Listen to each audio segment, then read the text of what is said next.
নমস্কার। সৌভাগ্য ও সমৃদ্ধিতে আপনাদের আরো আরেকবার স্বাগত জানাই। আপনারা দেখছেন সৌভাগ্যের শ্রেণী দিয়ে উঠে ঠিক সমৃদ্ধির বাগানে পৌঁছে যাওয়ার সাপ্তাহিক রাশিফল। দেখছেন 28 জুলাই টু 3rd আগস্ট সাপ্তাহিক রাশিফল।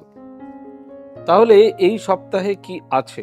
এবারে আসছি তুলা রাশির ক্ষেত্রে। তুলা রাশির শিক্ষা ভালো হবে, শিক্ষা ভালো হবে না, অমনোযোগিতা বৃদ্ধি পাবে, গুরুজনের সঙ্গে মতবিরোধ বা রাগ বৃদ্ধি পাবে, তর্ক করা বৃদ্ধি পাবে, বন্ধু ভাগ্য ভালো হবে না, কোনো বন্ধু দ্বারা প্রতারিত হতে পারেন, স্বাস্থ্য ভালো থাকবে, ব্যবসা মোটের ওপর ভালো, চাকরির ক্ষেত্রে নতুন কিছু সুযোগ আসতে পারে, সাংসারিক শান্তি বজায় থাকবে, প্রেম প্রীতি ভালোবাসা অশান্তিময় অর্থাৎ ডিটাচ হয়ে যাওয়ার সম্ভাবনা। কারো খবর দিলাম না, কিছু করার নেই।